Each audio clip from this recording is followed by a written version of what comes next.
Assalamu. So finally, my Assalamu name is alaikum, ma'am. Walaikum Assalam. My name is Friha Kashif and I am Boot Certified Assistant Behavior Analyst, and we are all on our 6th day of RBT training, September 2022, and it's file A. So this training program is based on the Registered Behavior Technician task list and is designed to meet the 40 hours training requirement for the RBT credentials. The program is offered independent of the BACB. And here is acknowledgement, because all the material which I collected from different books, especially from Cooper book and from my mentor's presentations, so which I didn't develop, I just gathered that information which I'm going to share with you. And here's my introduction. We have to see area D for today. Okay, so area D is about behavior reduction. And this is also very important. ये वो area है जिसके बारे में day 1 से बात होती है कि हाउ टू, जितने भी डिस्ट्रप्टिव बिहेवियर्स हैं, प्रॉब्लम बिहेवियर्स हैं, उनको किस तरीके से वी कैन ट्रीट, उनका क्या तरीका होगा, किन स्ट्रेटजीज को हमें यूज करना है. तो इसके like there are 6 sub parts of behavior reduction section, and we will have a look on D01, that is identify essential components of a written behavior reduction plan, and D02, which will tell us about describe common functions of behavior. We have already seen what are the possible functions of the behavior, and so let's start. What is a behavior reduction? Behavior reduction concepts in ABA refers to principles and strategies that are utilized to decrease the occurrence of maladaptive behaviors. Okay, so in the identified client, जो भी आपका client है जिसके कि आपको behavior पे काम करना है, whenever working on behavior reduction, it is very important to also consider what behavior should be targeted to develop. Okay, so ये पैरेलल रहता है. जब आप एक बिहेवियर को लेते हैं, जैसे हम पहले से फेस स्लैपिंग की बात कर रहे हैं, या सेल्फ हिटिंग की बात है, या चीजों को थ्रो करता है बच्चा, तो उसमें अगर आपने उस बिहेवियर को डिक्रीज करना है, at the same time you have to change one behaviour which you are going to increase. Okay, Sabiha, please mute your mics. Thank you. So, आपको पैरेलल आपने एक ही बिहेवियर को ले लिया कि जी मुझे इसको कम करना है, उसी वक्त आपने किसी दूसरे बिहेवियर को भी लेना है. It could B it's replacement behaviour. ठीक है, अगर आपका बच्चा आपसे चीजें फेंक करके अपनी डिमांड पूरी करवा रहा है, then you have to teach कि what will be the alternate और and more appropriate behavior to do communication for escape और फॉर टैंजिबल्स, या जो भी उसका फंक्शन ऑफ बिहेवियर है. ओके, सो हम इसमें देखेंगे कि decreasing behavior reduction refers to decreasing maladaptive behaviors and increasing adaptive behaviors. Maladaptive behaviors are types of behaviors that inhibit a person's ability to adjust to situations. Increasing adaptive behaviors, why? Since behavior often represents like there is, I think, a signal issue, so I'll be back in 5.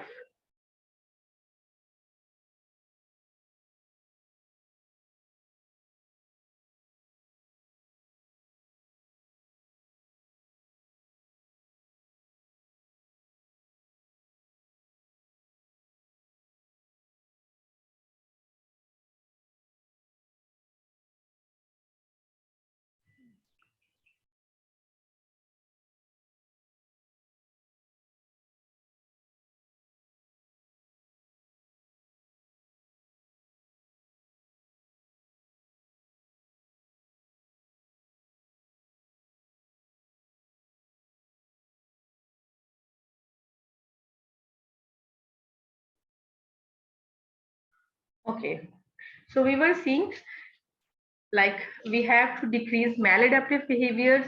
At the same time, we have to increase adaptive behaviors. Okay, so maladaptive behaviors are types of behavior that inhibit a person's ability to adjust to situations. ये किसी कोई भी इस तरह का behaviour हो सकता है जो कि सोशली इनअप्रोप्रिएट होगा, सोशली उसको एक्नॉलेज नहीं किया जाता, ठीक है। इट कुड बी एनीवन, जो देखने में अगर आप चार लोगों में बैठे हैं या किसी गैदरिंग में जाएं या मॉल में हो या किसी शादी में हो, तो इट विल लुक ओड। और इसी तरह से अडेप्टिव बिहेवियर जो है, since behaviour often represents communication, it is essential to replace behaviour by building more adaptive skills. तो जैसे मैंने आपको बताया कि अगर आपका बच्चा आपके साथ कम्युनिकेशन करता है चीख के, चीजों को थ्रो करके, तो अब हमने उसको सिखाना है कि how you can communicate with us with a more appropriate one. Common types of maladaptive behaviors are stereotypical behaviors, specially जो ऑटिस्टिक बच्चे होते हैं उनके स्टीरियोटाइप बिहेवियर्स रहते हैं, जिसमें मैंने बताया था like they can usually do the hand clappings, back and fourth movements, और कुछ उनको इस तरह की चीजें चाहिए होती हैं लाइक जैसे कि उनको डिफरेंट तरह की आवाजें सुननी है, या वो मुंह से निकालते रहेंगे या वो प्रोड्यूस करते रहेंगे, जंप में लाइक टो वॉकिंग होगी, सो दे आर स्पिनिंग, बहुत से बच्चे चीजों को लेके स्पिन करते रहते हैं।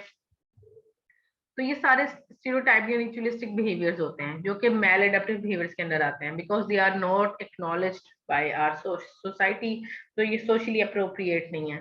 सेल्फ इंजूरियस बिहेवियर्स हैं, टेंट्रम्स हैं, एग्रेशन है, एलोपमेंट है, आपने कहा ये करो, दे विल यूजुअली भाग जाएंगे वहां से, they don't want to do the chores or verbally inappropriate behaviors, तो like verbally harsh बोले, abuse करें, तो ये सारी चीजें जो हैं ये मैल एडेप्टिव बिहेवियर्स के अंदर आती हैं।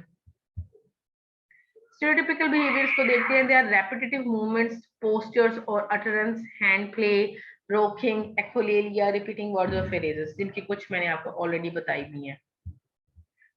और what are the ritualistic behaviors? An attempt to regulate something concrete and controllable, often manifests in compulsive behaviors.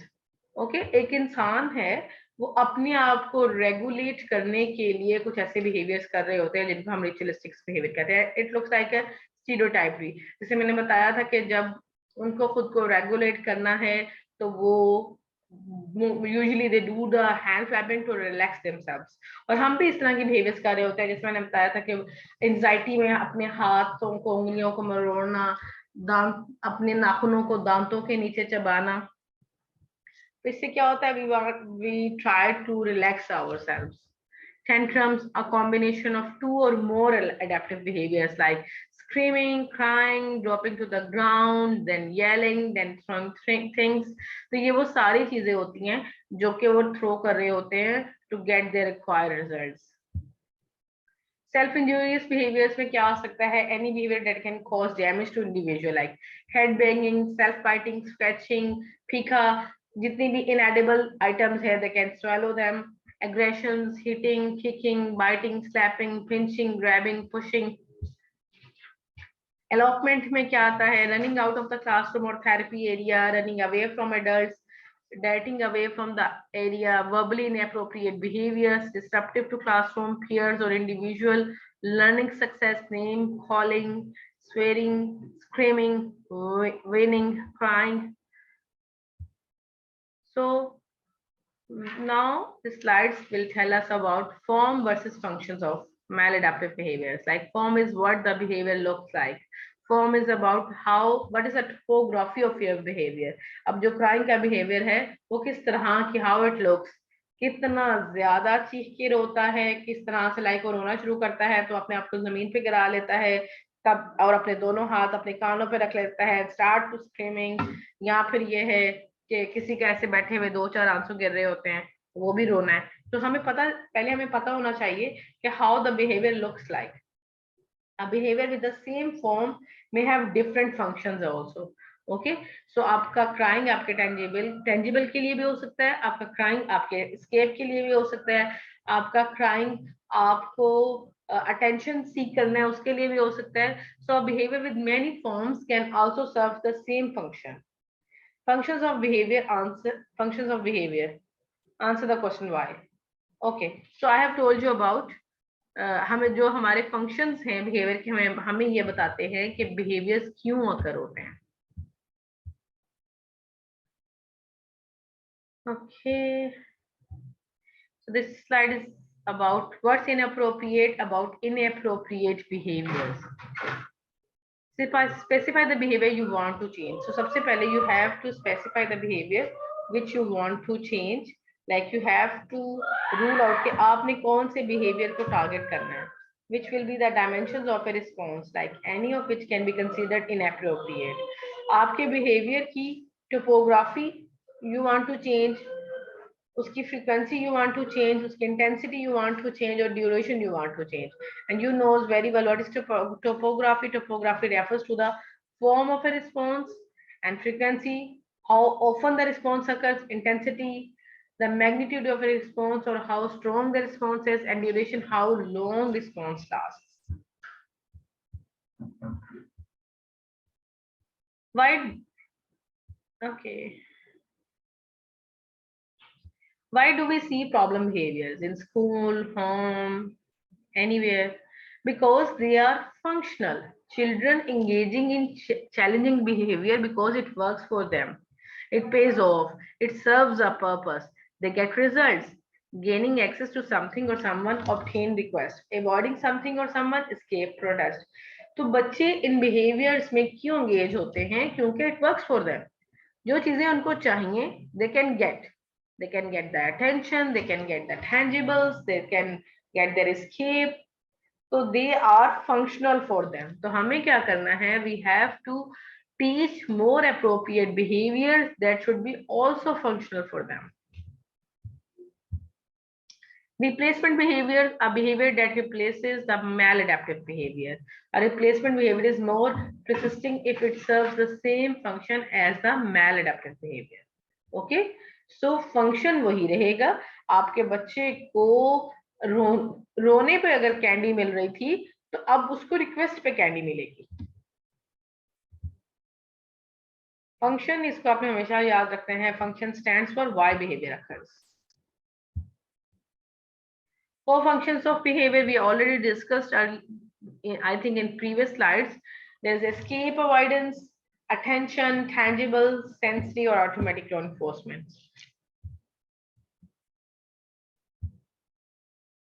Don't forget it, before a behavior reduction program can be implemented, we must first rule out a medical reason for the behavior.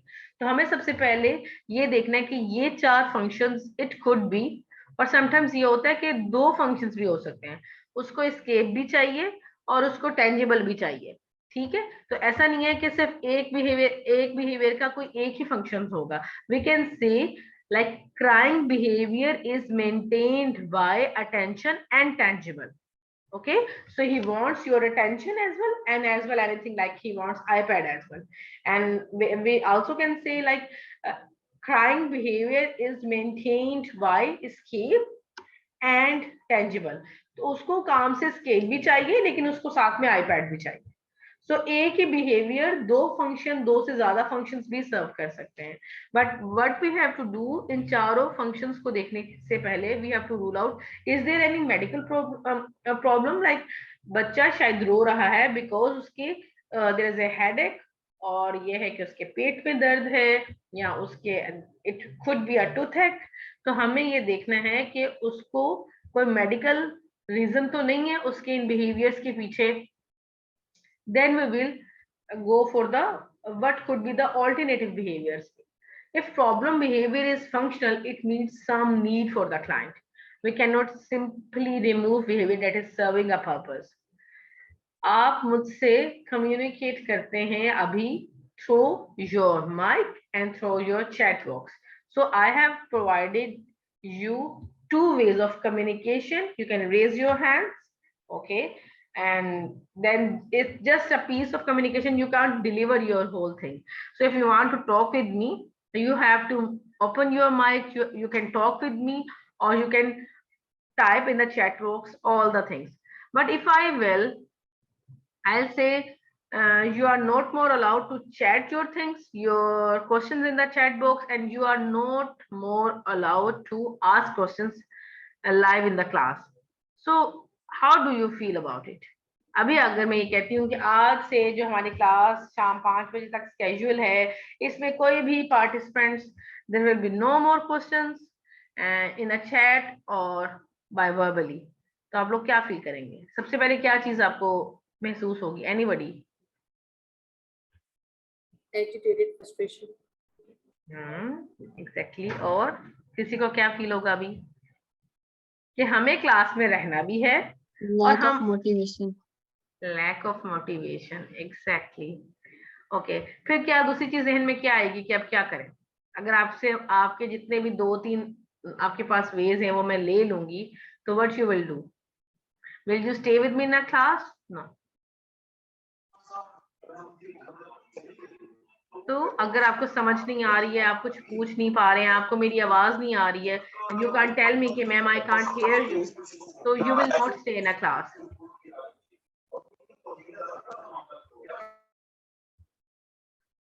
सो इसके लिए आप ये देखें कि हम जब बच्चे को उसके जितने भी मैल अडेप्टिव बिहेवियर्स हैं, अगर हम उनको डिक्रीज कर रहे हैं, तो उसी वक्त हमने उनको उसी बिहेवियर का रिप्लेसमेंट भी साथ साथ सिखाना है। दोनों चीजें बिहेवियर रिडक्शन प्लान में पैरेलल चलेंगी। Okay, so we must replace the behavior with a more appropriate alternative. The first step is to understand the function it serves. सबसे पहले तो हमें ये रूल आउट करना है कि बिहेवियर का फंक्शन क्या था, वो बिहेवियर हो किस वजह से रहा है। what need does this meet? We have to offer the client a better way to meet that need. Okay, and it should be very easy for him. So we can't do this until we know why he or she is showing us bad behavior. In more ABA jargon, we say it function of behavior. Assessing the behavior, find out its function. तो सबसे पहले you have a behavior, आपको topography उसकी पता है, अब आपको उसका फंक्शन रूल आउट करना है। तो how you will be able to rule out the function of the behavior? Find out its function. Why is behavior occurring? What reinforcement has been maintaining the behavior or causing the behavior to increase, obtaining something you want or avoiding something you don't want? So what appropriate behaviors may replace with the inappropriate behaviors? तो इसको determine करने के लिए हम ये सारे assessments करते हैं। ठीक है, हमने देखा like direct observations we can do, हम डायरेक्टली ऑब्जर्व करेंगे बच्चे को and we can take the ABC data कि जब बिहेवियर हुआ उससे पहले ये था, फिर बिहेवियर अकल हुआ, और फिर कॉन्सिक्वेंसेज में क्या हुआ, उसको अटेंशन मिली, उसको टेंजिबल मिला, उसको काम से स्केप मिल गया, या इट वाज ऑटोमेटिक। तो जब आप रिपीटेडली डाटा लेते रहेंगे you will found out a function कि हाँ ये जब जब बिहेवियर होता है तब तब ये चीज होती है, या फिर जब जब इन्वायरमेंट में ये होता है तब बिहेवियर आता है। तो वी कैन रूल आउट के बिहेवियर का जो फंक्शन है या प्रॉब्लम है, is it in A area और सी एरिया। स्कैटर प्लॉट हमें बताता है कि बिहेवियर टेम्पोरल रिलेशंस के बिहेवियर स्कूल में ज्यादा होता है या घर में ज्यादा होता है, या सुबह में या शाम में या खाने के टाइम में या सेशन रूम में या प्लेग्राउंड में, किस जगह पे ज्यादा बिहेवियर अकर होता है। Interval data I have told you, indirect measurements you can ask from the parents, from the client, not from the client, like it will be interview based. तो आप बने हुए जो आपके परफॉर्मर्स हैं आप फिल करवा सकते हैं, और जिसके हमने देखा था पहले मैथ्स और फास्ट था। और interview ecological events in interview के आप ये देख सकते हैं कि आप जब इंटरव्यूज ले रहे हैं तो उस वक्त एनवायरमेंटल वेरिएबल्स के बारे में you can ask the questions. So we want to gather as much information as we can about context and consequences of the behavior. ABC charts will tell us about antecedent behavior and consequences. We have discussed it in very detail, and like I think we have discussed this several times. Antecedents, events that precede the behavior of interest. आपके behavior से पहले जो कुछ भी हो रहा होगा that will come under the antecedents. Where does the behavior happen? With whom? What does the behavior happen? When does? कब हुआ? किसके साथ हुआ? कौन सी एक्टिविटी में था? और ये है कि बाकी उसके इर्द गिर्द जो लोग थे वो क्या कर रहे थे, what are other students doing when the behaviour begins, what are other teachers adults doing when the behaviour begins, if the behaviour occurring in a classroom, तो हमने उस पूरे एनवायरनमेंट को नोट करना है. Remember, antecedents set the occasion for the behavior to occur. They trigger behavior. When identifying the antecedents, consider these questions which I have read you. The second thing is behavior, the client's behavior response following the antecedent. ठीक है, अब antecedent के बाद वो जो behavior आ रहा है, so even though you should have a clear operationally defined target behavior with examples and non-examples, it is important to record as much information about the behavior of concern during your observations. So rather than writing aggressed, your notes may be enhanced by more details such as kicked peer, hit teacher with fist, pinched peer's arm. तो जैसे जो जिस चीज पे हमने भी बात की थी, तो ये है कि हमें जितना भी डिटेल से उसको बता सके, rather than using mentalistic terms, it will help us to rule out our plan. Consequences क्या रहते हैं? You have to write all such things in the consequences. What happens directly after the client's behavior? Client के behavior के फौरन ही बाद क्या हुआ? What events will follow the behavior of concern?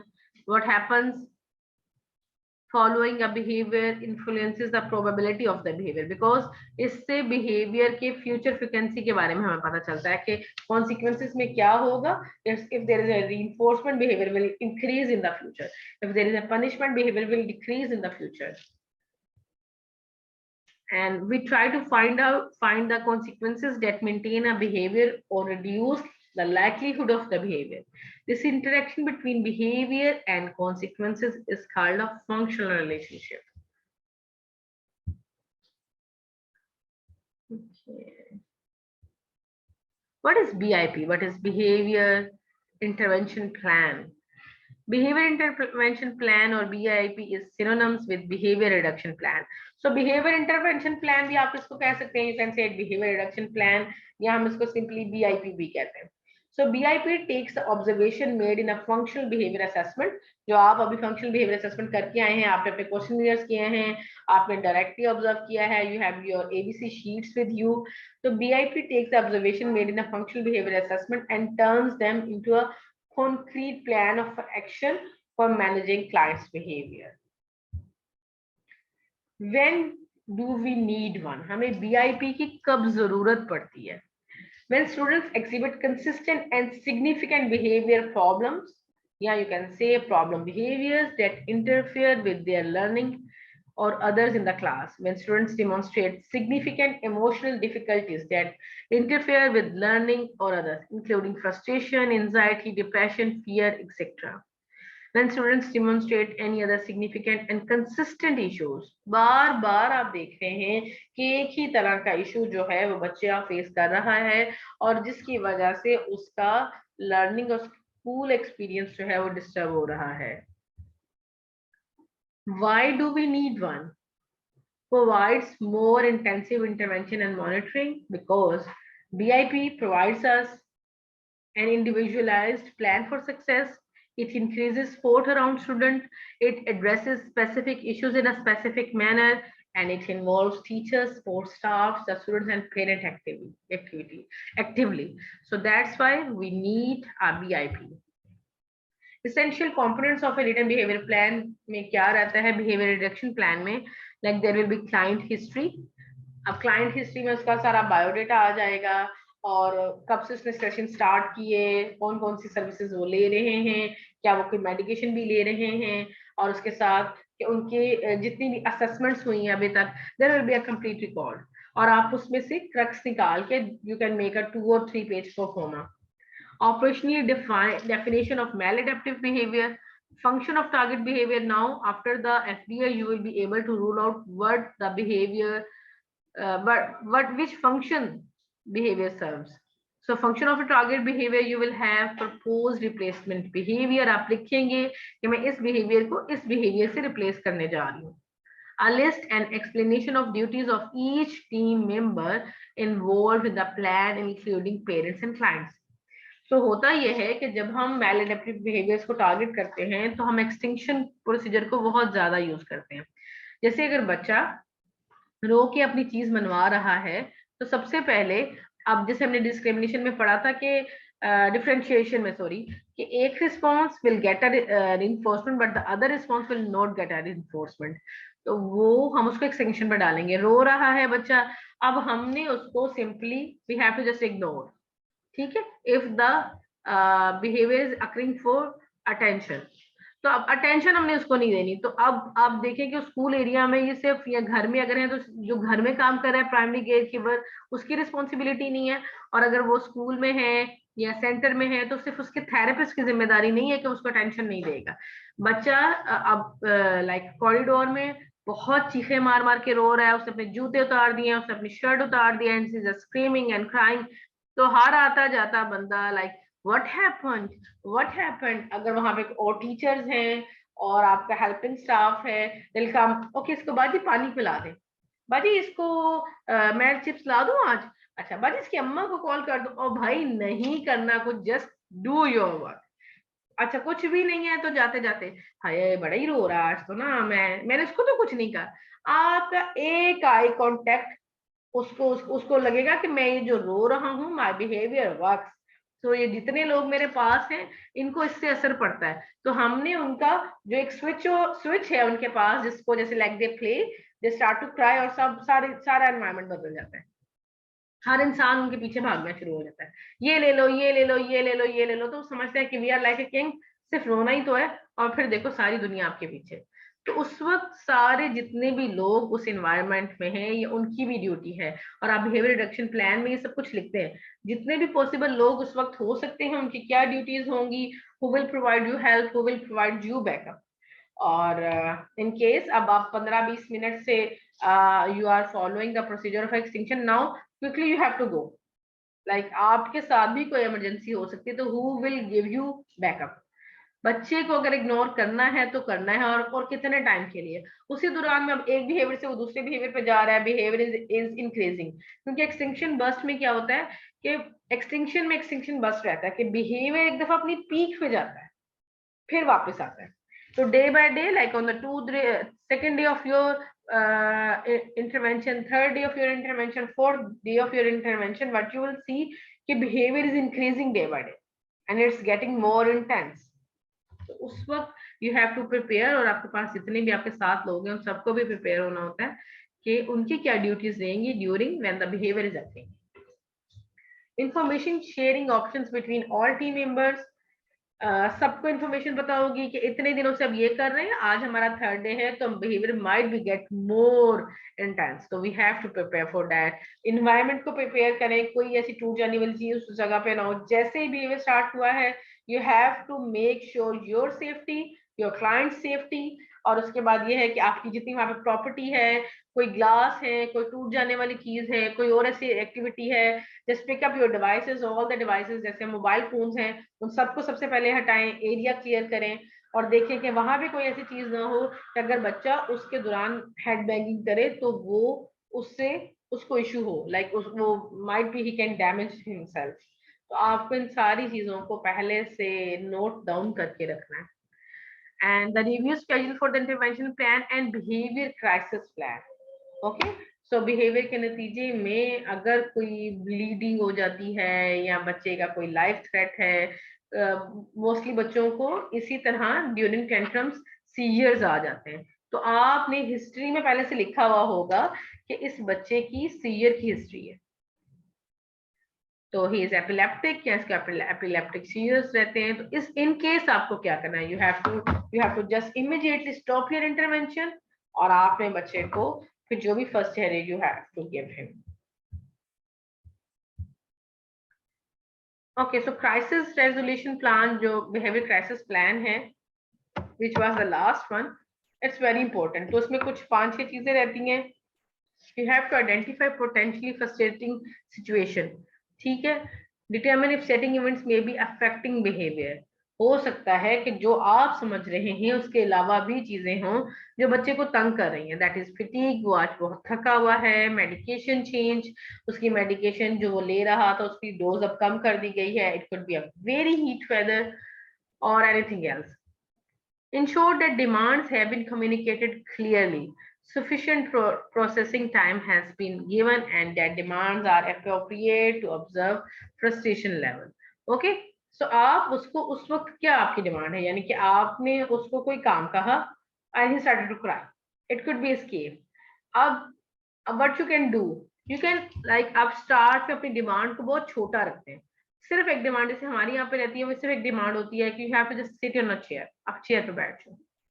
अब ये भी तो समझे, देखिए कि वो आपके इन लफ्जों को समझ भी तो रहा है. He just keep on crying, and you are you can, how you can stay with your demand once your client is not getting that.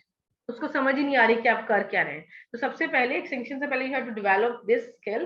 तो जब भी आप बोले okay sit down on a chair, तो एफआर इन्फोर्समेंट पे आप समझ जाएं कि हाँ चेयर पे वो बैठ जाता है, उसको इसकी अंडरस्टैंडिंग है. फिर जब आप एक्सटेंशन का प्रोसीजर फॉलो करेंगे तो फिर आप you are very much clear कि मैं जब इसको ये कहती हूँ sit down on a chair, ये मुझे सुन सकता है. अगर बच्चा हेयरिंग एम्पेयर्ड के साथ है तो उसका उसका जो हेयरिंग डिवाइस है वो सही से काम कर रही है, he can listen you, he can understand your science. तो उसको पता है कि मुझसे इसकी डिमांड क्या है. मोस्टली ये होता है कि बच्चे को समझ ही नहीं आ रही होती है कि उसको करना क्या है, क्योंकि टेंट्रम्स जब ज्यादा प्रोलॉन्ग करते हैं तो फिर ये मेल्टडाउन्स में कन्वर्ट हो जाते हैं.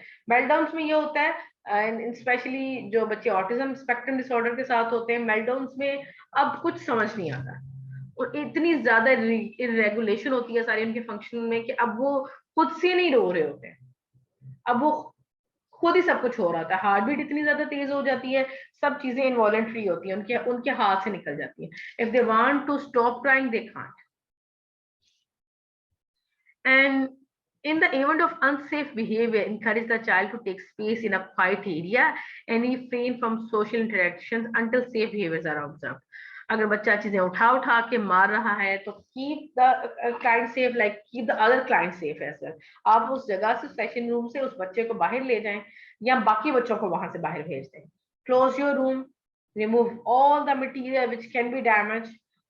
कोशिश करें जितने भी वहां पर टेबल चेयर जो कुछ भी हैं उसको वहां से हटा दें. और वैसे तो ऐसे बच्चों के लिए पैडेड रूम्स होने चाहिए जहां पर इसको फॉलो करें ताकि अपने लाइक अपने आप को वो नुकसान ना पहुंचा सके. अगर वो जमीन पे गिरे, दीवार पर सर मारें तो उनको कोई नुकसान ना हो. लेकिन आपके पास जो भी पॉसिबिलिटी अगर पैडेड रूम नहीं है तो आपने you have to make sure कि सबसे पहले वो बच्चा खुद भी सेफ रहे और उससे बाकी बच्चे भी सेफ रहे. और लेट हिम, अगर वो करना शुरू हो गया और आपको पता है कि हाँ यहाँ तक उसकी हद है, इसके अलावा अगर इससे आगे वो बढ़ेगा तो how you have to interview, अब आपको कैसे जंप इन करना है उसमें. The child should be directed to the safe space if she attempts to leave until she is able to follow simple instructions like sit down and demonstrate safe hands and feet. Okay. Client history में क्या include रहेगा? Its needs, I told you, name, birthday, medical history, birth date, previous interventions including their range of effectiveness, family structure, school placement and functioning, current services जो कि वो भी ले रहा है, वो OT ले रहा है, speech therapy ले रहा है, sensory therapy ले रहा है, और any major life changes उसके like अभी जो recent उन्होंने घर शिफ्ट किया है या unfortunately there is accident in a family. तो जो भी चीजें रिसेंटली चेंज हुई है ये सब कुछ क्लाइंट हिस्ट्री में आएगा. Operational definitions we have already discussed. An accurate and complete concise description of behavior to be changed and therefore measured. A way of defining behavior in simple observable terms. Okay, तो aggression, how you will observe the aggression. तो जो आप लिखें वो ऐसे हो जैसे आप जब पढ़ें तो आपकी आंखों के सामने वो पूरा एक सीन बन जाए.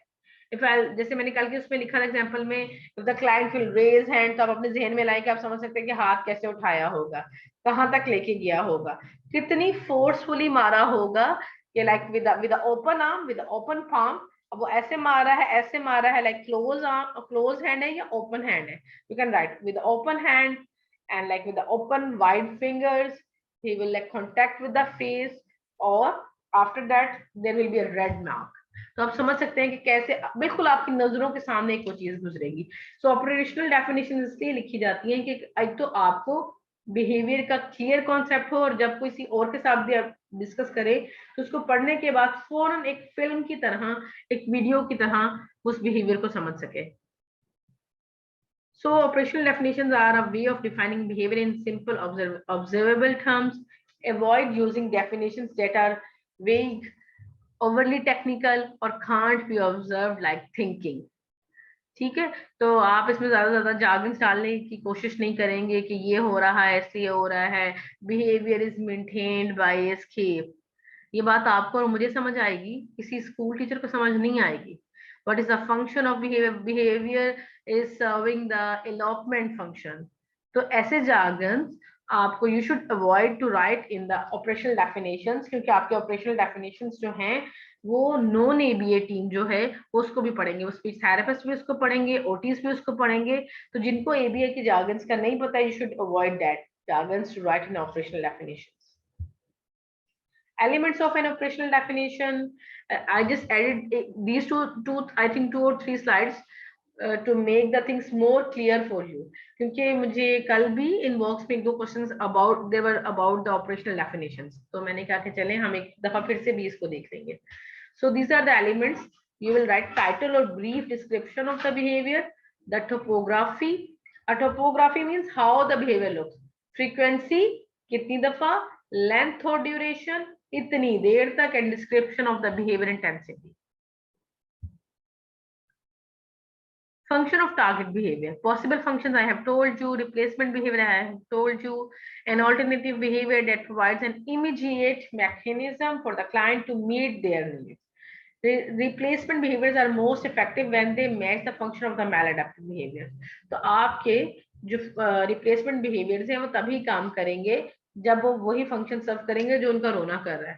ठीक है, आपने सिखा दिया कि you have to now communicate with a facts with a card. तो पहले बच्चा रो रहा था तो उसको मोबाइल मिल रहा था, और अब वो कार्ड लेके आपके पास खड़ा है, जो से okay just a minute I am going to give you. तो वो कहेगा वो ठीक है, वो फिर वो मारदार ज्यादा बेहतर है, उस तरीके से I can deliver my message. Explanation of duties, BCBAs और BCBADs की क्या ड्यूटीज रहती हैं और RBTs की क्या ड्यूटीज रहती हैं in the behavior reduction plan.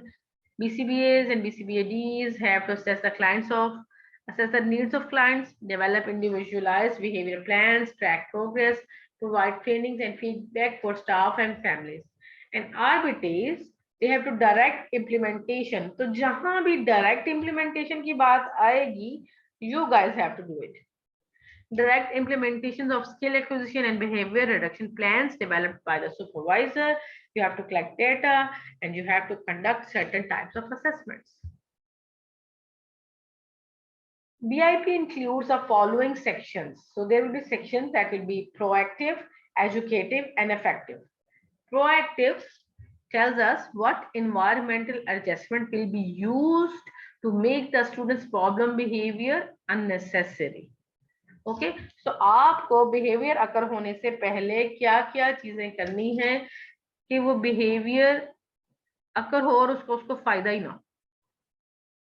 Okay, सो अगर हम हेड बैंगिंग की बात करें कि बच्चा जैसे ही दीवार में सर मारता है और इससे कि उसको ब्लीड ना कर जाए, कुछ ऐसा ना हो, आप अपना सेशन कंटिन्यू नहीं कर पाते, आप उसको टेंशन दे देते हैं, जो भी चीज उसको चाहिए आप दे देते हैं। But you have to make a you can start your session in a padded room. Okay, और इस तरह से भी हो सकता है जैसे अगर बच्चा नाखून मारता है बहुत ज्यादा, लाइक स्क्रैचिंग है, तो what you can do, you can wear a gloves. आप ग्लव्स पहन ले पहले से, और अब जब वो आपको स्क्रैच करेगा तो उसको तो आप डिजायर्ड रिजल्ट्स नहीं मिलेंगे, because he can't scratch you. Educative में क्या रहता है, that is like what behaviour skills will be taught to replace or meet the same functions as the student's problem behavior and improve his or her ability to function more effectively. Okay, so कौन से skills हम उनको पढ़ाएंगे, सिखाएंगे to teach the replacement behaviors, यानी पिछली गली भी निकल जाएगी मेन पे। हाँ जी, इसे हाँ जी, ये वाली Okay. पीछे से ना, हाँ इधर से भी निकल जाएगी, आगे से निकल जाएगी। Okay. Effective. How will consequences be managed to ensure the students receives reinforces for positive behavior, not problem behaviors? Okay. So you have to rule out about the. अब ये भी अगर आप देखिए तो it's like a ABC ना. You have to change the environment in antecedent. आप पहले से ही gloves पहन के बैठे हुए हैं. आप पहले से ही यू हैव आपने आज का सेशन ही प्लान किया है कि आप किसी सेफ प्लेस पे करेंगे. अगर आपके पास पैडेड रूम नहीं है तो आप एक खुली जगह पे like in a ground you can do it. आप एक बहुत बड़ा सारा मैट्रेस ले लेते हैं और 2 मैट्रेस साइड पे खड़े कर लेते हैं. You can do it at that way. तो आपको पहले से रूल आउट करना है कि मुझे कहाँ पे इसको करना है. और जरूरी नहीं है कि सारी चीजें आपके पास अवेलेबल हों. That the therapist is a very good therapist जो वो चीजों को कंट्राइव कर सके. जो अवेलेबल है उसी के according you have to make your own environment which can help you in your session. और तीसरी चीज effectiveness, it's about consequences. How will consequences will be managed to ensure the student receives reinforces for positive behavior, not problem behaviors. अब आप कितना stay करते हैं ना, आपने पहले से आज रखा है कि ठीक है कल तो ऐसा हुआ था कि लाइक चीजें आपके कंट्रोल से बाहर हो गई और you have to terminate the session और आपने रोक दिया और आपने उसको दिया. लेकिन आपका इफेक्टिव अब ऐसे रहेगा सेशन कि कितना लंबा अब आप उसको चैलेंज कर सकते हैं. मारना है ठीक है तुम करो, तुम जो भी करोगे you will not be able to get this thing with your problem behavior. Or this is about the effectiveness of the BIP. There are something more.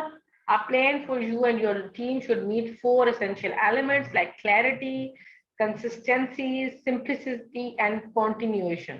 तो आप इन लफ्जों से ही देख सकते हैं कि आपको अपने प्लान के बारे में, एक्सपेक्टेशंस के बारे में, अपने प्रोसीजर्स के बारे में you have to be very clear कि आपको असल में बीआईपी के थ्रू करना क्या है, what you actually want to reduce. होता ही है कि हम इसकी स्केचिंग को कम करें लेकिन साथ साथ इसका जो गुस्सा भी कम हो गया है और आज ये भी है. You have to be very much clear कि आप किस बिहेवियर पे काम कर रहे हैं और वो बिहेवियर क्या फंक्शन सर्व कर रहा था.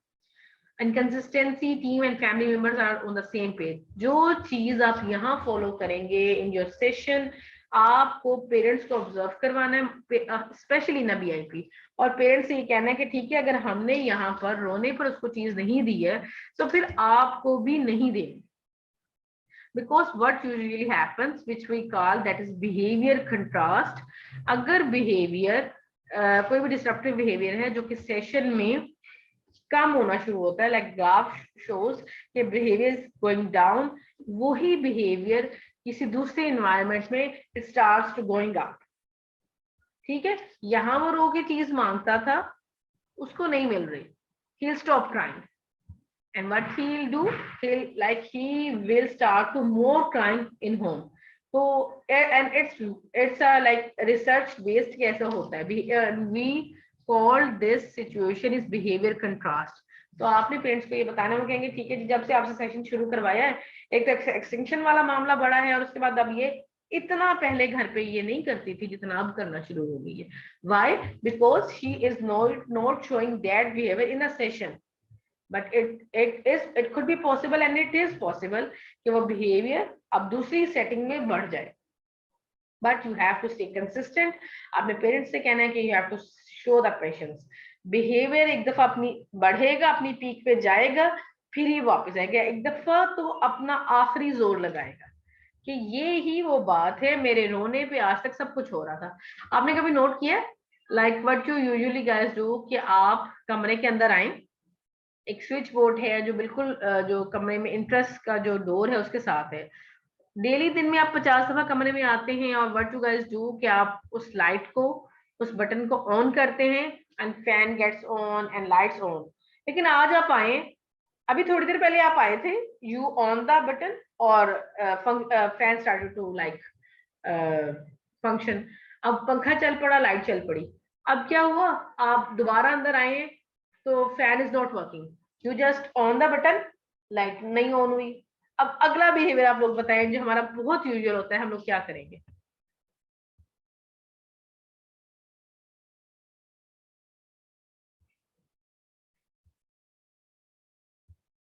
Anybody?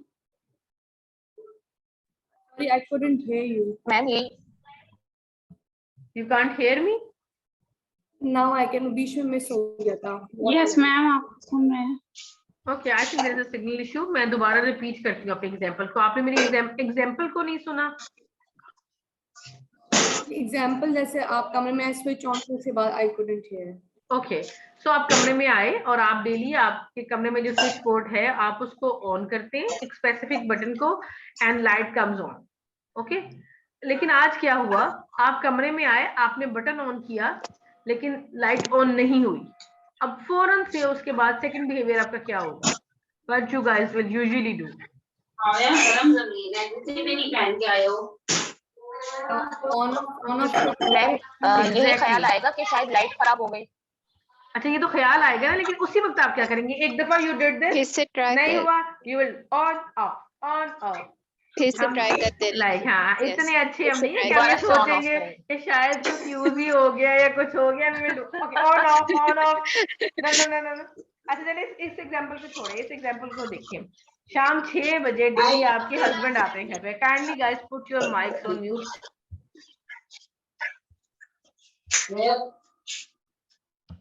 ओके, सो एक और एग्जांपल को लेते हैं. If you guys can hear me, you can write yes in a chat so I can have idea. Yes.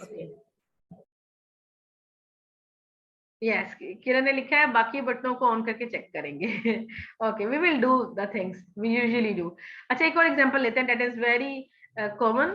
शाम 6 बजे या 8 बजे आपके हस्बैंड घर आते हैं, ठीक है, और हमेशा ऐसा होता है वो बेल बजाते हैं, आप भागते हैं हंसते हुए. ओके, वेलकम, अस्सलाम वालेकुम, कैसा गुजरा आपका दिन? आज वो घर पे आए और एक बेल बजाई, दरवाजा नहीं खुला. दूसरी बेल बजाई, दरवाजा नहीं खोला. तीसरी बेल पे क्या होगा?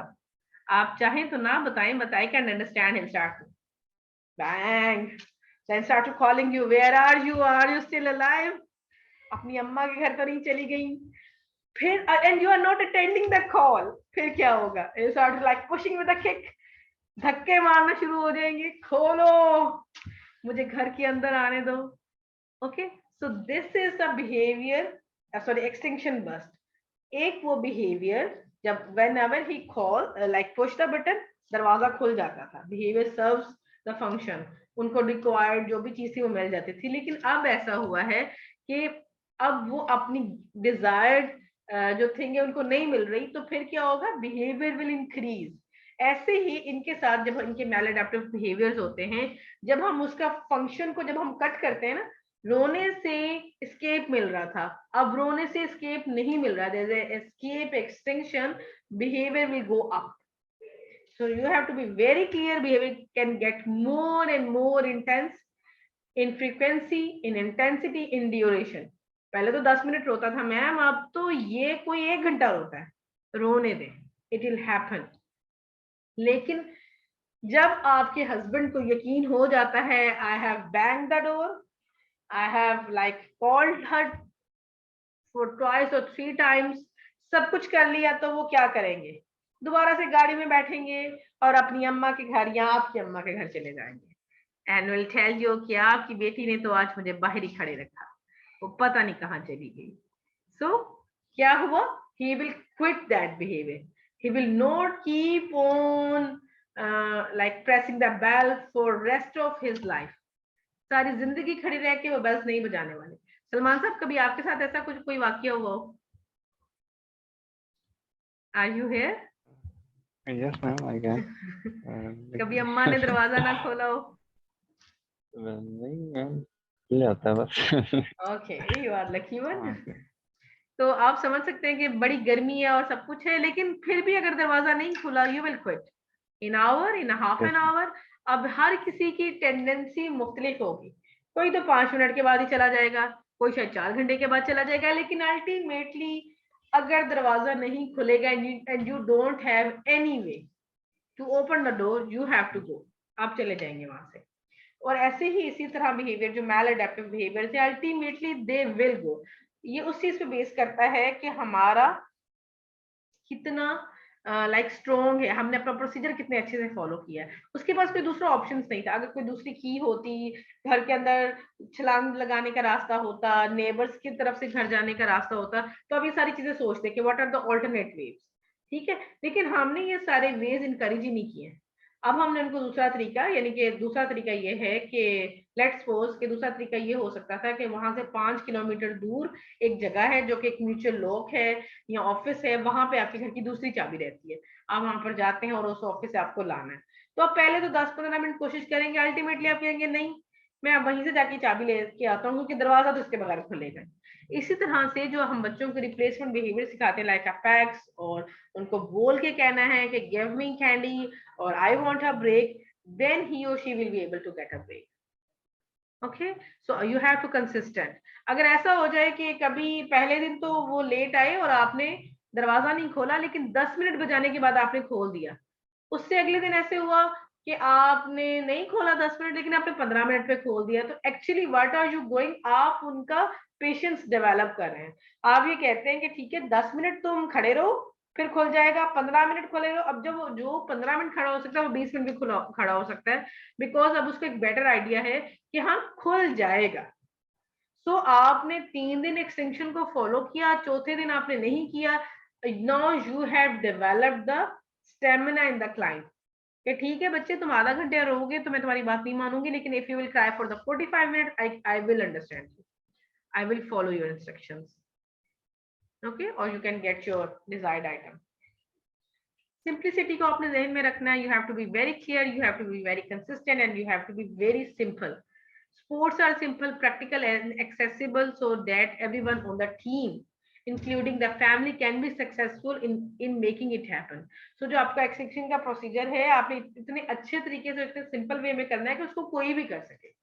If you don't understand or cannot manage a complicated proposed behavior intervention plan, speak up. आपके सुपरवाइजर ने आपको प्लान लिख के दिया है कि ये करना है ये करना है। If you think you can't do it, बताएं कि मैं इसको नहीं फॉलो कर सकूंगी, आई कांट हियर। हर किसी का स्टैमिना डिफरेंट है। जैसे अभी तक ये है कि मेरे पास अगर बच्चे लाइक 3 घंटे भी रोते रहो तो मुझे फर्क नहीं पड़ेगा, लेकिन किसी का स्टैमिना है ही नहीं है, वो थेरेपिस्ट ने अगर खुद ही रोना शुरू कर दिया है तो बच्चे लाइक क्लाइंट कैन अंडरस्टैंड कि मेरे रोने से फर्क तो पड़ रहा है कहीं इसको। जैसे उसका बिहेवियर है, you have to be very relax and very much confident. Continuation वही है कि आपने छुट्टी कर ली, बच्चे ने आपने छुट्टी कर ली, एक्सटेंशन प्रोसीजर स्टार्ट हुआ, 3 दिन दरमियान में हुआ नहीं, फिर 2 दिन हुआ, तो it will not work. Even as behavior improves, it is important to keep the teaching and the positive sports in place to continue to assist in development of good habits and more adaptive skills. Any questions till then? अभी तक किसी का कोई सवाल हो?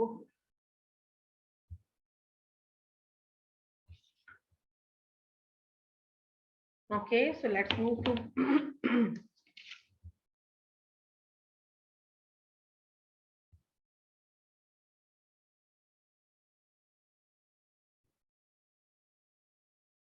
okay, so let's move to prevention of maladaptive behaviors. We should not always have to assess the function of behavior. Who will tell me about this? हमने इतनी function of behaviour की बात की, हमें बिहेवियर का जब तक फंक्शन ही नहीं पता, हम उसको ठीक नहीं कर सकते, हम उसको सर्व नहीं कर सकते। Why we should not always have to assess the function of behavior?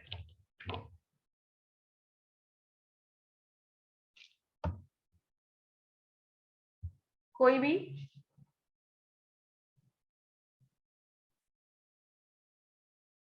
कोई भी बात जो आपके जहन में आती है कि हमें फंक्शनल बिहेवियर का फंक्शन नहीं जानना चाहिए कभी कभी, ये जरूरी नहीं है कि हमें हर दफा पहले बिहेवियर का फंक्शन बताओ।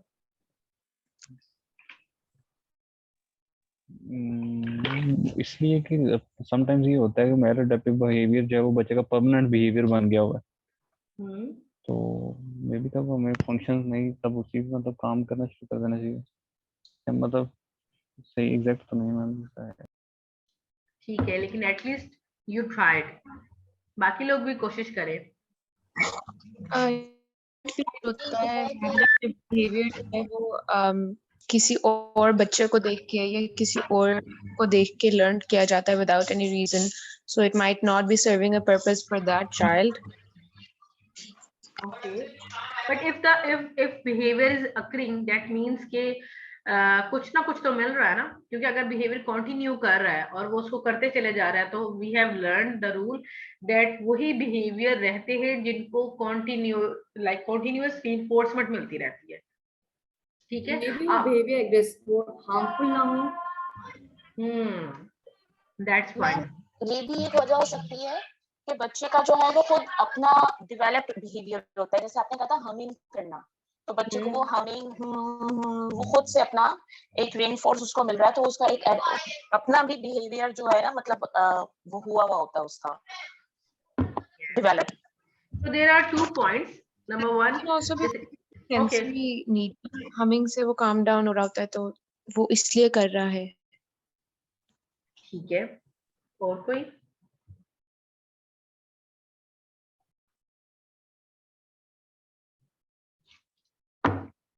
बाकी सारी class they are very good listeners, लेकिन अब कभी हमें भी तो लिसनर बनने का मौका दे, हम आपको सुने। कितना अच्छा बोलते हैं आप लोग। वो तारिक अजीज की एक बात थी, देखती आंखों और सुनते कानों को मेरा सलाम। तो मेरा सलाम देखती आंखों और सुनते कानों को, लेकिन I have my own year and eyes, तो मैं भी तो कुछ देखना और सुनना चाहती हूँ।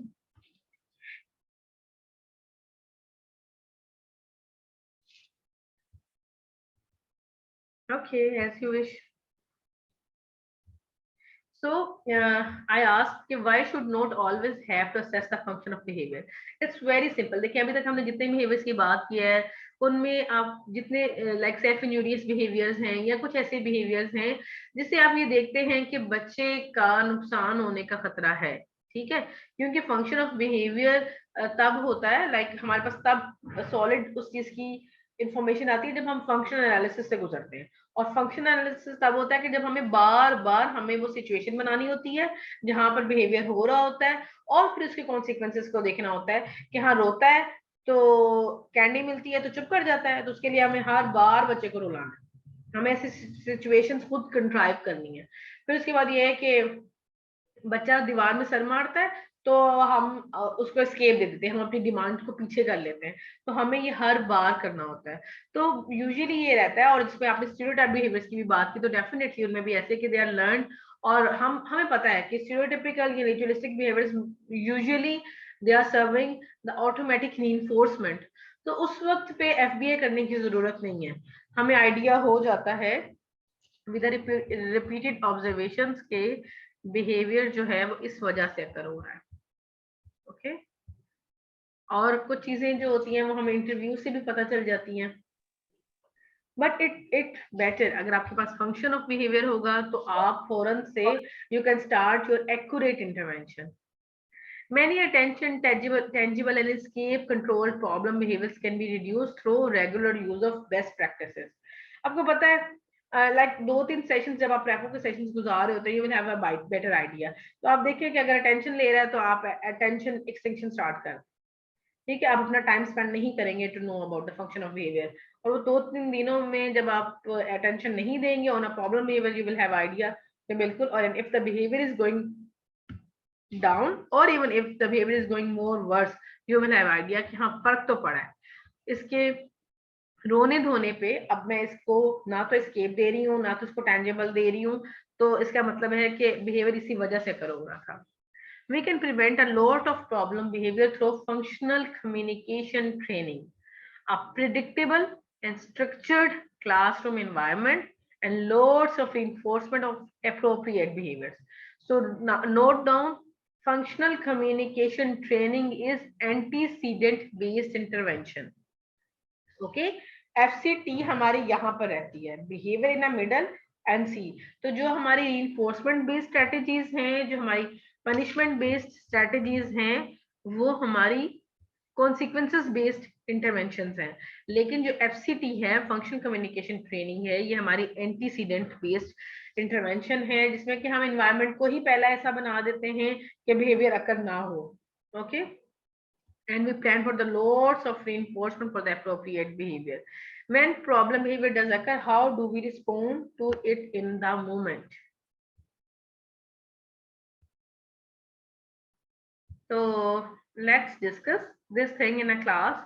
कि कोई भी प्रॉब्लम है फिर आप बताएं. We will discuss this thing for next 10 to okay then 17 minutes till 12:30 we will discuss it. Then we will move to next slide. Or on 1 p.m. there will be a break for 1.5 hours. You guys can go. You guys can have your lunch, your prayer, little bit nap, and we will start around 2:45 again. Okay, because this is our last presentation and there are just 137 slides and we are going to cover up like we will be done with our all task list. तो आप कोई भी एक problem behaviour ले लें जो जिसको आप समझते हैं कि ये होगा, then we will discuss कि उस वक्त हमें immediately कैसे रिस्पॉन्ड करना है. आप लोगों में से जो पेरेंट्स हैं they can discuss now the problem behaviors. Ma'am मेरी एक बच्ची है और वो ये करती है.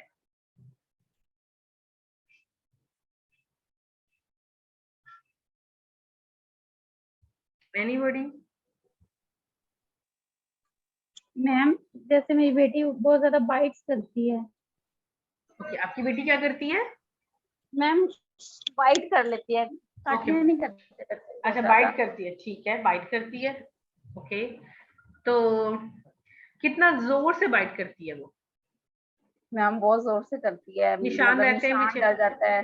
ठीक है, ब्लड भी निकल आता है. ठीक है. क्या एज ग्रुप क्या है उसकी? मैम 3 साल की हो जाएगी अब नेक्स्ट मंथ. ओके, अच्छा ये अब हम एक केस डिस्कस कर रहे हैं. आपकी बेटी का आप नाम बताना चाहें फॉन्ट या हम कोई भी उसका नाम रख लेते हैं? जी जारा है मैम उसका नाम. ठीक है Zara. We are discussing the Zara's case और इस वक्त जितने भी सारे पार्टिसिपेंट्स हैं उनसे मैंने दरमियान में कोई भी क्वेश्चन कर लेना है. So please everyone please be very attentive. तो Zara is a 3 years old? जी मैम. ठीक है, Zara is a 3 years old and what is our target behavior? That is biting. Okay, अब वो बाइट Yes, करती है बहुत फोर्सफुली के पीछे निशान रह जाते हैं. Sometimes the victim can bleed कि उसका खून भी निकल आता है. अच्छा, अब मुझे ये बताएं कि यूजुअली वो कब करती है? क्या ऐसा बात होती है कि जब वो लाइक बाइट करने से पहले कभी आपने नोटिस किया बस खेल रही है, उठी और बाइट कर दिया, या फिर आपने उसको कोई बात कहते हैं या उससे कोई चीज ले लेते हैं तो वो बाइट करती है? मैम जब वो गुस्से में होती है या जब जो है ना बच्चे उसकी टॉयज ले लेते हैं उनकी चीक्स पे स्पेशली बाइट करती है. और या घर में जैसे मैं और उसके बाबा बैठे हुए हैं, मैं उसको कुछ खिला रही हूँ और वो नहीं खा रही तो वो जबरदस्ती जाके अपने बाबा को बाइट कर लेती है कि आप इसको मना क्यों नहीं कर रहे हो. मैम इस तरह से करती है, पत्ता ही नहीं चलने देती. ठीक है, तो अभी तक जितनी इंफॉर्मेशन है हमें ये लगता है कि behaviour is maintained by escape. Okay, biting behaviour. अब ये है कि आपने कहा ये खा लो, दैट इज योर इंस्ट्रक्शन, उसको नहीं खाना, एंड ही बाइट, उसने बाइट किया, अब उसने आपको बाइट कर लिया, अब क्या होगा उसके बाद? आप क्या करती हैं? मैम कभी तो वैसे ही चुप कर जाती हूँ, कभी थप्पड़ भी लग जाता है जब बहुत जोर से करे, जब छोड़ती नहीं है. ठीक है, आप उसको थप्पड़ भी लग जाता है, लेकिन वो जो बाइट थी उसका क्या बनता है? वो जो बाइट आपने ऑफर की थी, अब आप कहती हैं कि चलो जाओ, नहीं अब नहीं खाओ, फिर? नहीं मैम खिलाती हूँ जबरदस्ती. ओके, ये कभी छोड़ भी देती हूँ, ज़ाहिर है वो पेन ही खुद को इतना पेन हो जाता है कि एग्जैक्टली. तो अब आप बाकी पार्टिसिपेंट्स को you will have a better idea. There was a demand in the antecedent that was eat this. The behavior comes, she bite back her mother. और अब अम्मा ने क्या किया? it's hurting. तो अब बाइट चली गई. अब यूजुअली ये होता है ऑन एंड ऑफ, वो कभी अपनी डिमांड के साथ स्टे भी करती है, लेकिन यूजुअली ये होता है कि शी क्विट. अब उसका जो बिहेवियर है that is maintained by escape. जब वो बाइट करती है तब उसको एस्केप मिलता है.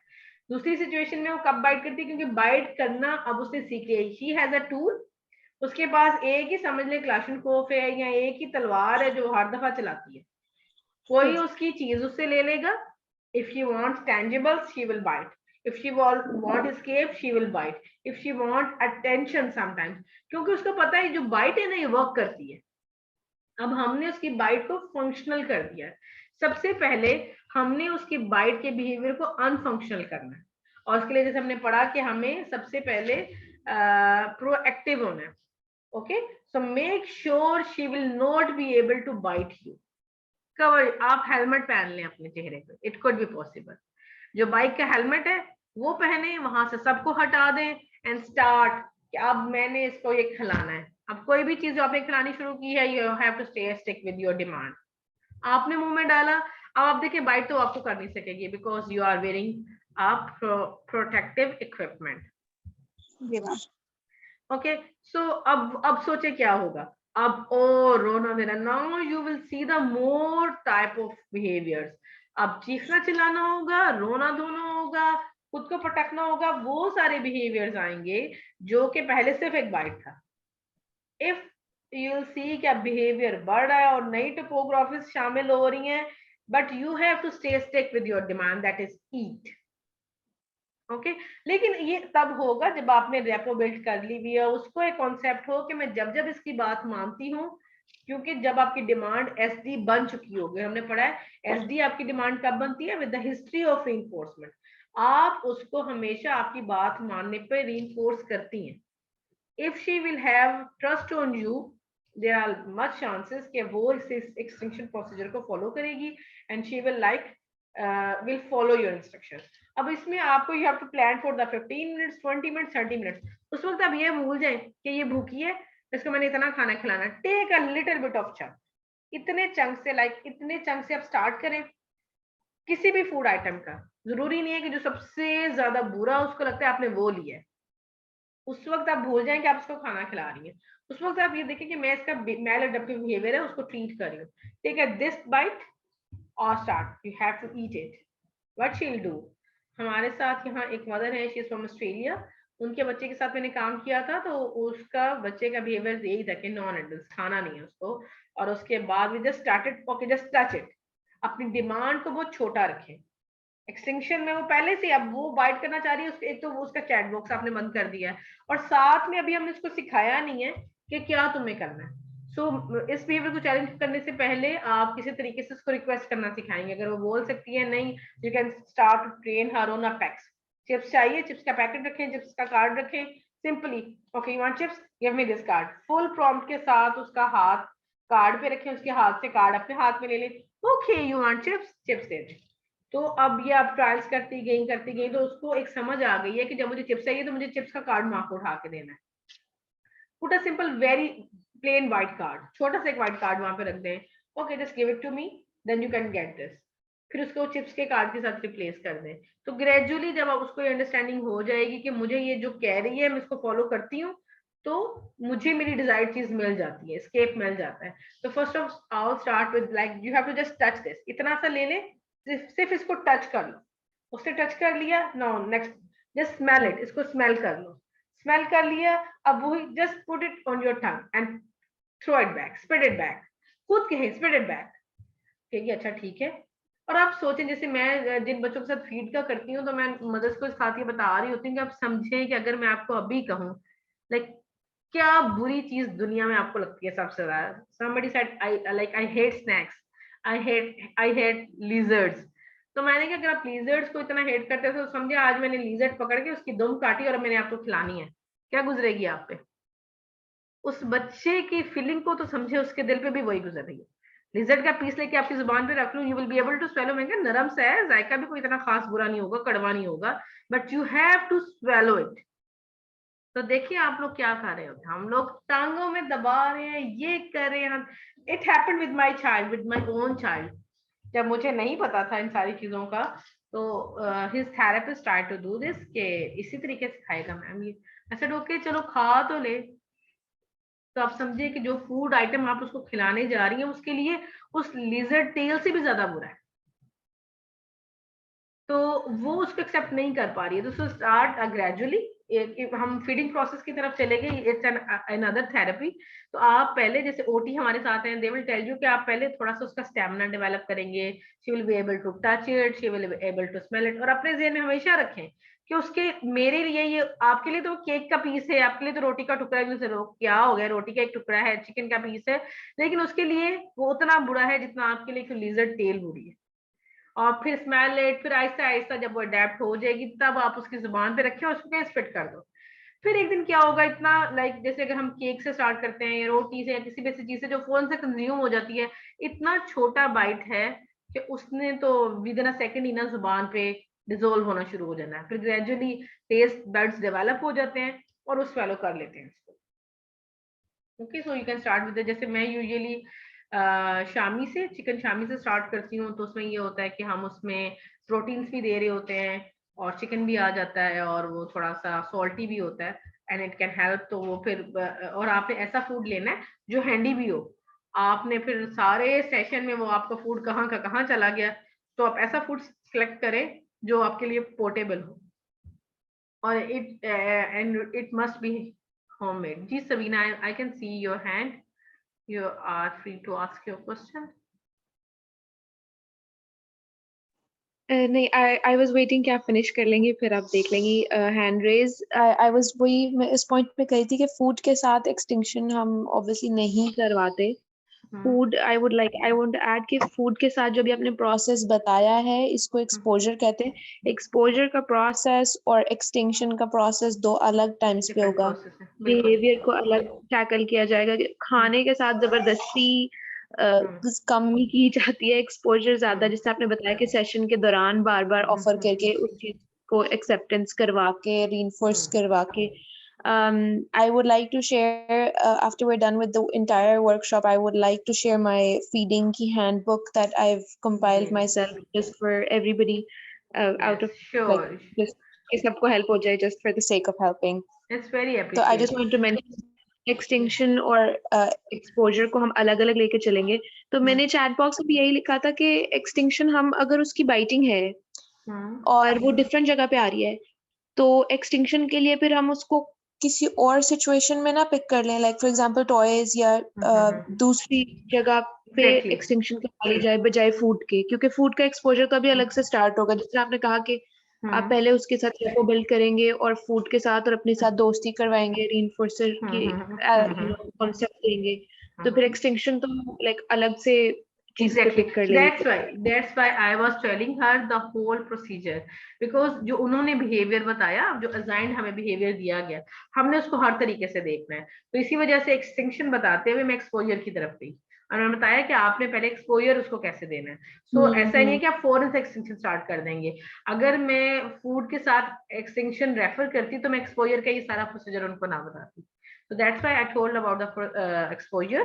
और उसके बाद ये कि once the exposure has been developed, फिर आप extinction like you can do it, because अगर सिर्फ behavior खाने के टाइम पे आ रहा है, because the reported problem behavior is during eating.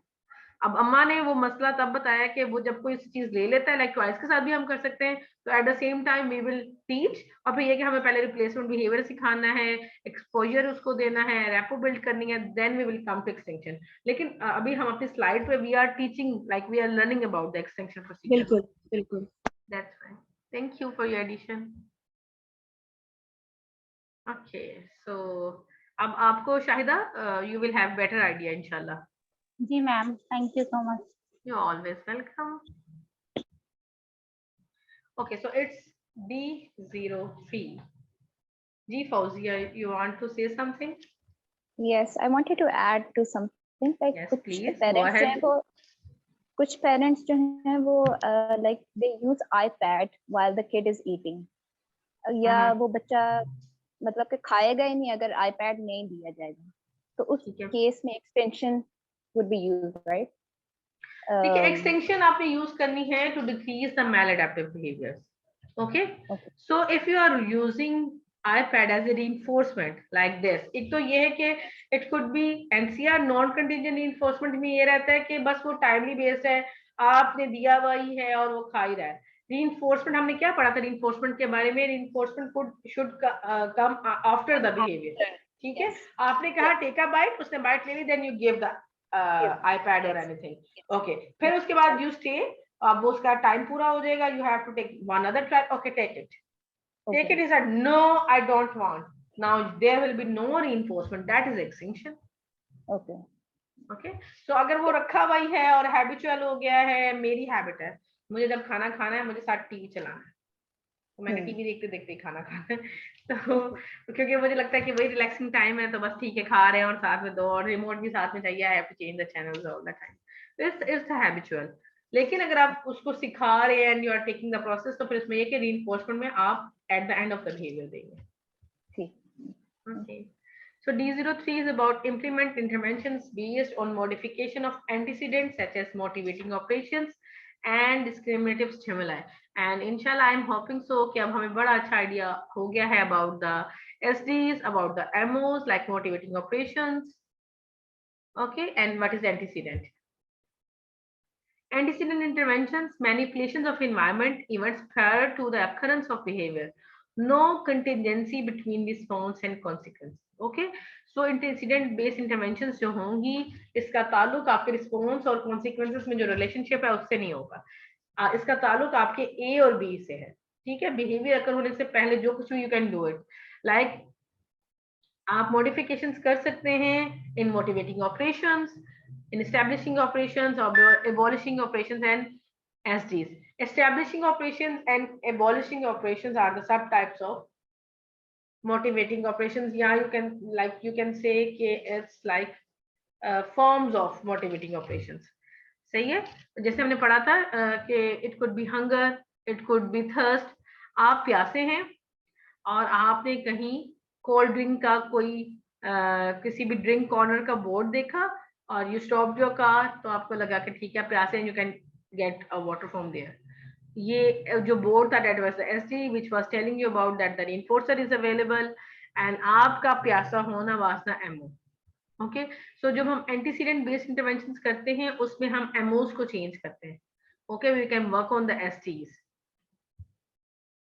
Two basic types of antecedent interventions include generic or function-based antecedents.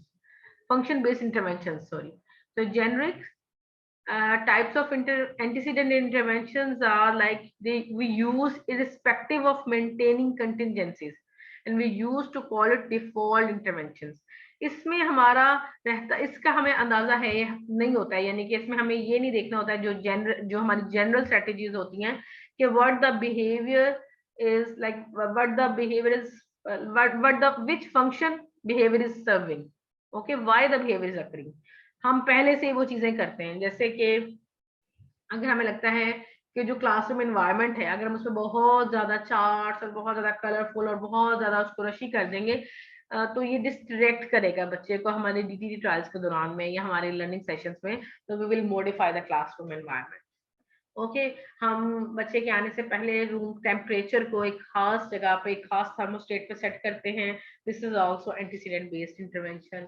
हम लाइट का ख्याल रखते हैं और उसके बाद हम ये देखते हैं कि सेशन शुरू करने से पहले बच्चे की स्लीप पूरी है नहीं है, उसने आज अपनी मेडिसिन ली है नहीं है, वो प्रॉपरली ड्रेस्ड है, उसका उसको उसका डायपर तो तंग नहीं कर रहा है। ये वो सारी चीजें हैं जो जनरली हम चेक करते हैं which can affect our session. In function-based intervention, we used to manipulate at least part of the contingency in maintaining the task behavior. अब हमें पता है कि behavior जो है वो इस वजह से occur हो रहा है, तो we will plan before occurring the behavior कि हमें इसको ये function serve नहीं करना। अब types of generic based interventions में क्या आ जाएगा, जो general antecedent interventions हैं, it could be environmental enrichment, consists of providing no contingent access to social interaction, materials or activities in the setting interest. Okay, so अगर आपके बच्चे का कोई भी reinforcer है, like जैसे puzzles हैं या bubbles हैं, तो आपने रूल आउट कर लिया और आपने अम्मा को बताया कि ना वाटर बबल्स इसका बड़ा अच्छा reinforcer है, ये उनसे बड़ा अच्छा काम करता है। अब अम्मा ने क्या किया, घर में इतने सारे वाटर बबल्स की बॉटल्स ले आई, and when the child is coming वो पहले से 2-3 घंटे वाटर बबल्स से खेल के आ रहा है। सो यू कांट एक्सपेक्ट कि अब वो आपके साथ सेशन में भी उसके लिए उनकी वर्थ होगी। क्यों? क्योंकि अब सिचुएशन आ गई है, उसकी वो मोटिवेशन ही नहीं रही रिगार्डिंग बबल्स, वाटर बबल्स। तो you have to take notice कि आप पहले से वो चीजें उसको फ्रीली अवेलेबल नहीं होंगी, एंड अभी तो बिहेवियर कोई अकर हुआ है नहीं हुआ है ये से पहले की बात है। एंटीसीडेंट एक्सरसाइजेस, लाइक आप स्टार्ट में आते ही ओके अस्सलाम वालेकुम, let's start the trial, what's this नहीं, आप आए थोड़ा सा उसके साथ, you can do the aerobic exercises, weight training, और ये हम लोग भी लाइक हम सिर्फ उस क्लाइंट से हट के बात करें। पानी पीना आ जाओ। Okay please Shahida. Oh sorry ma'am.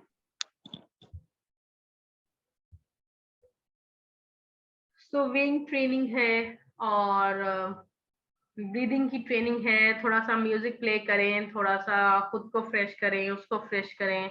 तो ये वो सारी चीजें हैं, जैसे आप समझते हैं कि आपका बच्चा ज्यादा हाइपर एक्टिव है, take him in the play area, उसको जंपिंग करवा दें ट्रैम्पोलिन पे, उससे 2-3-4 दफा स्टेयर्स ऊपर नीचे करवाएं, ताकि जब आप सेशन स्टार्ट करवाएं तो he or she will be able to perform more well, more appropriately.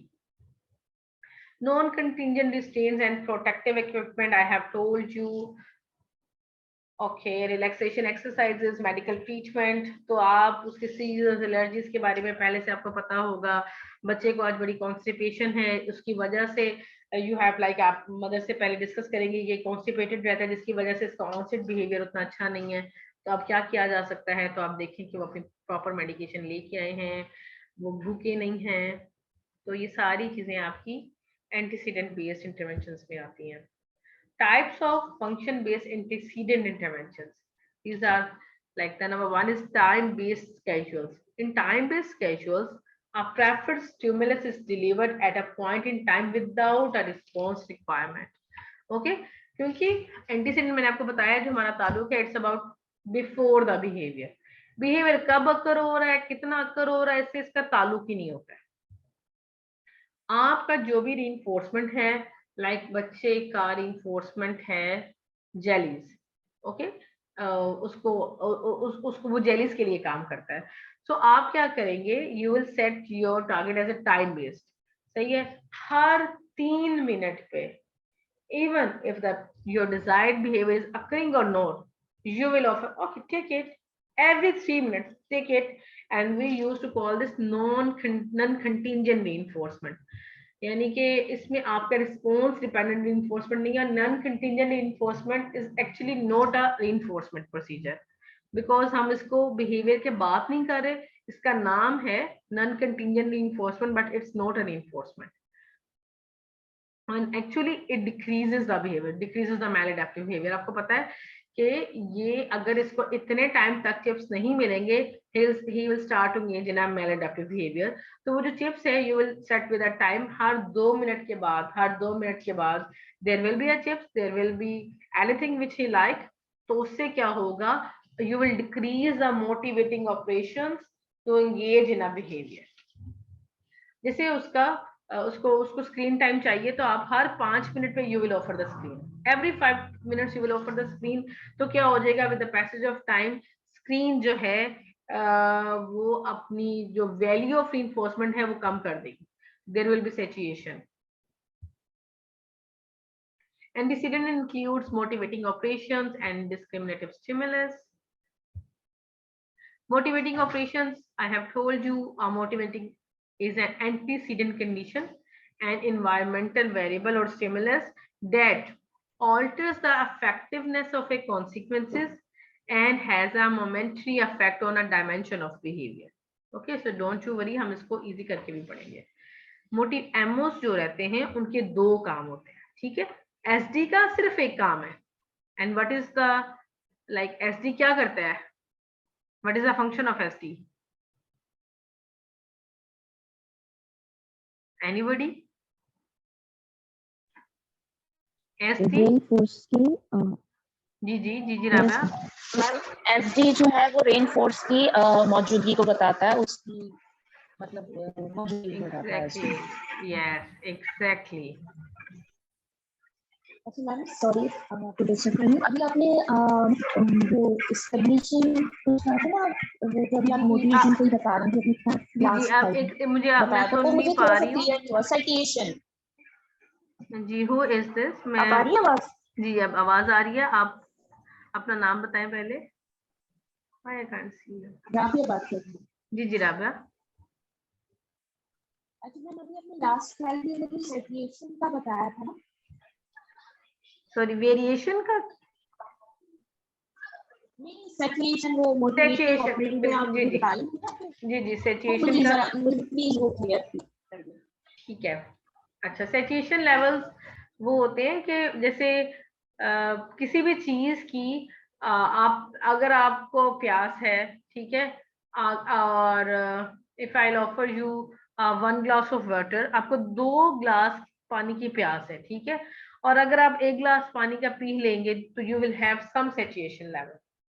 Okay, थोड़ा बहुत like you will feel some कि अब आपको कुछ जो डिजायर थी आपकी प्यास की वो थोड़ी कम हो जाएगी। लेकिन एक चीज अगर आपको फ्रीली अवेलेबल है, लाइक आपने 2 घंटे से पानी नहीं पिया, तो आपके लिए पानी की जो अहमियत है वो उस वक्त नहीं उतनी होगी जब आपने रिसेंटली 2 ग्लास पानी पिए। ठीक है, you can understand the level of saturation like this. आपने अभी you had a just a piece of cake like me, अभी मैंने केक खाया है, तो you had a just piece of cake, तो अब आपको you have some satiation level। अगर अभी फौरन केक खाने के बाद मैं आपको एक और पेस्ट्री ऑफर करूं तो उस पेस्ट्री की या केक की वैल्यू उतनी नहीं रहेगी जो कि आपके जब आपने पहला केक खाया था तब तक। अगर आप इसको बाइट्स में भी लें, with every bite of your cake you are going to lose the desire to take more cakes, or you are gaining more satiation. Like after 1 bite, 2 bite, 3 bite, 4 bite, even 5 bites, you will be satiated. Now if like cake is still available but you are all done because you are satiated. Understand? Okay. जी आसान हो रही है, हम बस 2 minute के लिए मैं mic mute करूंगी, then I will continue.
Yes मुझे हो गया, सही समझा था। ठीक है, तो मोटिवेटिंग ऑपरेशंस को समझने के लिए ना आपको सिचुएशन लेवल को समझना बहुत जरूरी है।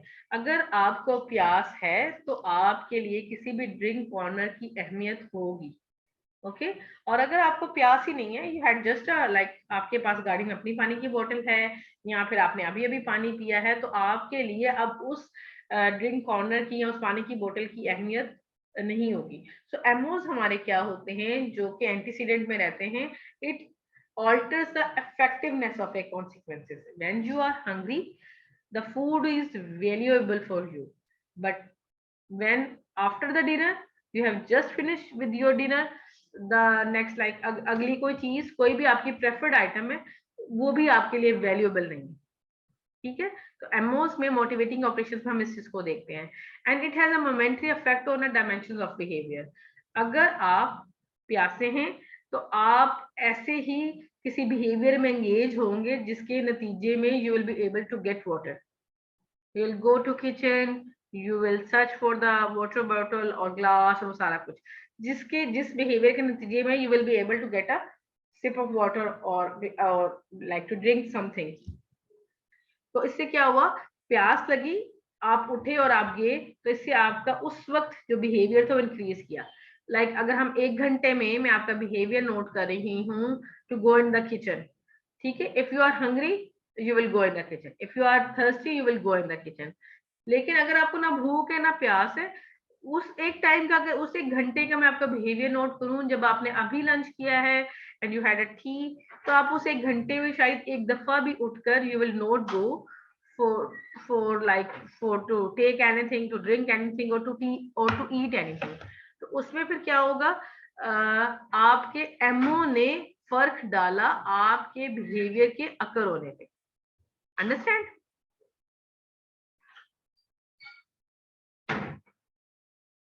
So MO change the effectiveness of consequences and it increases or decreases the frequency of your behavior.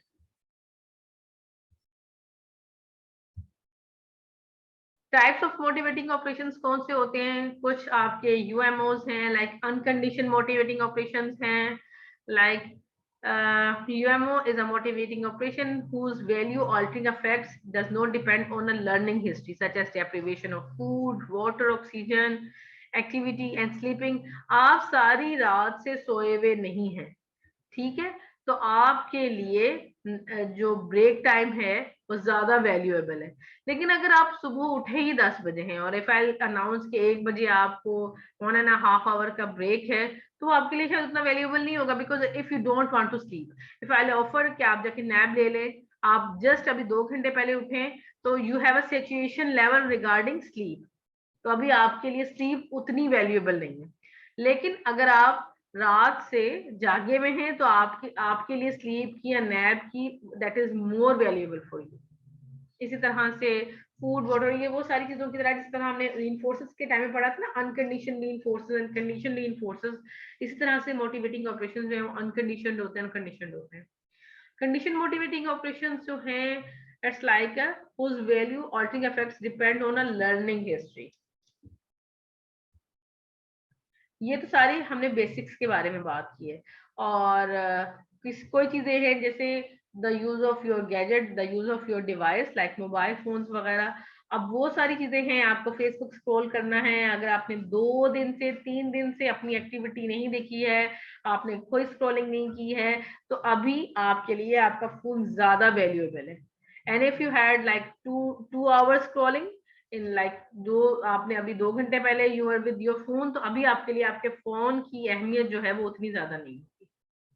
और इसके भी आगे जो आता है like CMOS, CMOR, CMOT which I didn't added right now। अगर किसी को, वैसे तो ये आपके एग्जाम में नहीं है types of condition motivating operations, लेकिन अगर कोई पूछना चाहे दे कैन इनबॉक्स मी। तो आपने, अगर हम क्लाइंट के हवाले से देखें, आपने उसके एमओस को भी जहन में रखना है। आपने कहना है ठीक है मैम मैं बैठी हूँ, तो आई हैव माय SD रीइंफोर्सर मैंने रूल आउट कर लिया है, दैट इज 80% to 90% के इसका रीइंफोर्सर कैंडी बिस्किट है। I have my candy biscuit, I have my data collection sheet, I have my SD, I have my target and operationally defined target behavior, I have my data collection sheets, I have everything, now I am ready to take the session। लेकिन क्या आपका बच्चा तो पिछली पूरी एक रात से सोया ही नहीं है? आपने इसके बारे में सोचा? तो आपको मोटिवेटिंग ऑपरेशन इसके बारे में बताएंगे, या फिर आपका candy biscuit is not valuable because वो घर से 2 पैकेट खा के आया। तो MOs will help you like this way in your session। तो आपको एमओस को भी एंटीसीडेंट को भी देखना है। तो आपने क्या करना है, you will like you have to tell the parents कि अगर मैं यहाँ पर कैंडी बिस्किट यूज कर रही हूँ as an enforcer in my session, आप लोग काइंडली इसको ये सब ना दें। सो अगर उसने एक दिन पहले से बिस्किट्स नहीं लिए हुए होंगे तो the biscuits will be more valuable for him. Understand?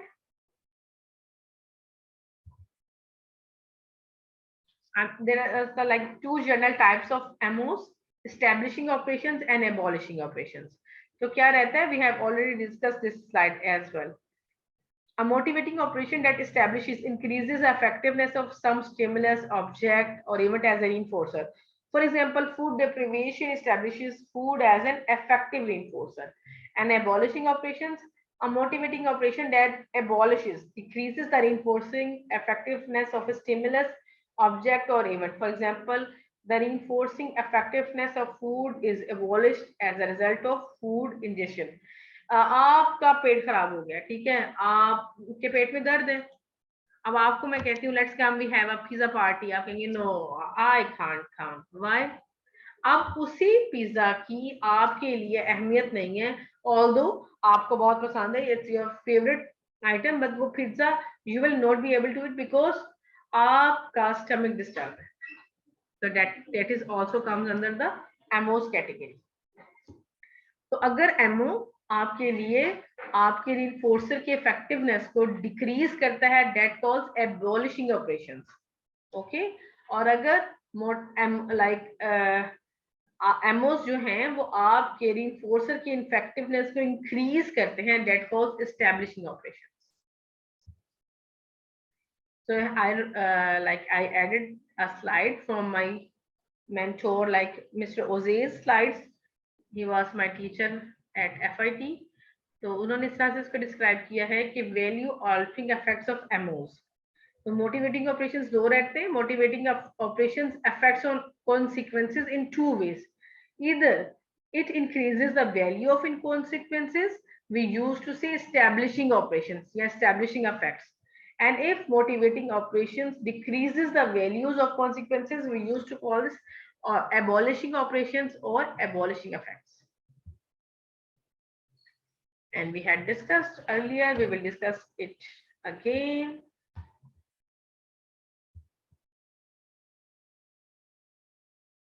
Discriminative stimulus, a stimulus in the presence of which responses of some type have been enforced, and in the absence of which the some type of enforcement responses have occurred and not been enforced. And SD increases the momentary frequency of behavior. ठीक है, SD हमें बताता है कि reinforcement available है, तो फिर SD के होने पर बिहेवियर ज्यादा जल्दी आते हैं, लाइक बिहेवियर की फ्रीक्वेंसी जो है वो इंक्रीज करती है। आपको जब पता है कि if Miss Priya will see us do this, और हम अगर ये करेंगे, ये कोई असाइनमेंट देती हैं और आपने ये देखा है कि जब भी मैं आपको ये कहती हूँ कि आप असाइनमेंट करें, आप करती हैं, I all the time give you 10 marks, ठीक है, and you have a strong history with this.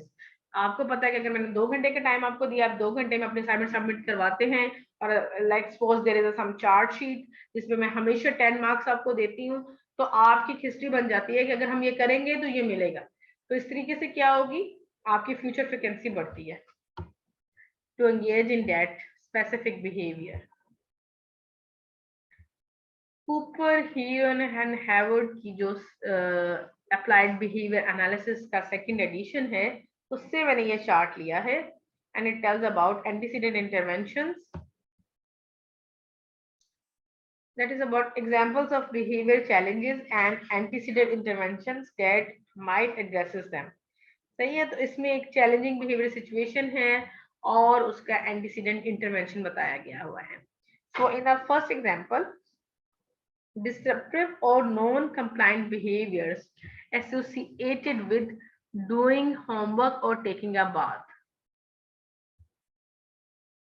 Provide a choice. आप क्या कर सकते हैं? You can provide a choice. Do you want to do your homework first or take a bath? Sorry.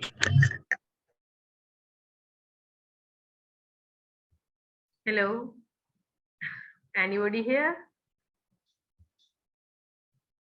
Yes, we can hear you. Okay, so आप ये देखते हैं कि प्रॉब्लम है, डिसरप्टिव बिहेवियर्स हैं। जब उसको होमवर्क करना है या उसको शावर लेना है और दोनों काम ही जरूरी हैं, तो what you can offer the choice. Okay, कौन सा काम पहले करें? What do you want to do first? Poor socialization and communication skills among persons with developmental disabilities, eating at a cafeteria style arranged dinner table। तो जिनकी socialisation के issue रहते हैं बच्चों के, जिनके कम्युनिकेशन के इश्यूज रहते हैं, उनको अगर प्रॉब्लम रहती है तो what you can do, you can switch the sitting arrangement to a family style.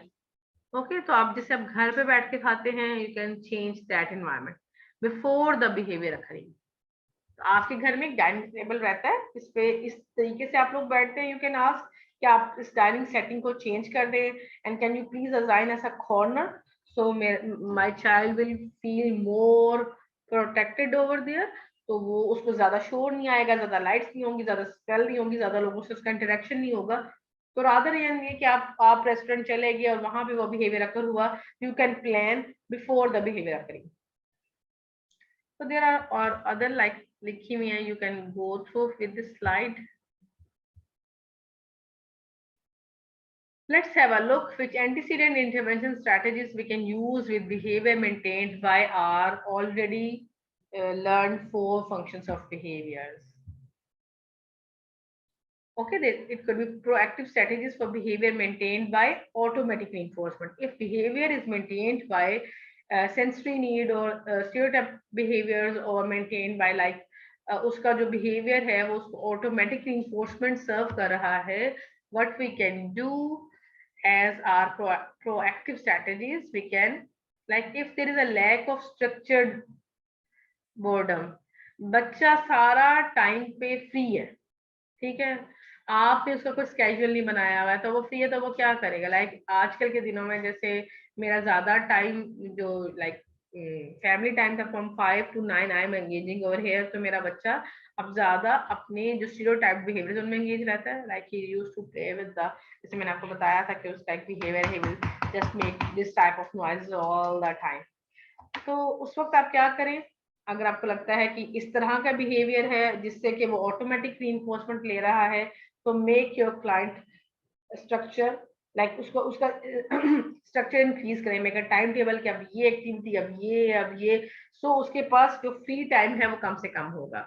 और उसको इंडिपेंडेंस सिखाएं, जैसे टीच का एक प्रोग्राम है तो उसमें ये एक्टिविटी सिखा दी जाती है, then there is a visual schedule, तो बच्चे को अपना विजुअल स्केड्यूल खुद ही फॉलो करना है, this now this now this now this, then ultimately he or she will be able to get his reinforcement।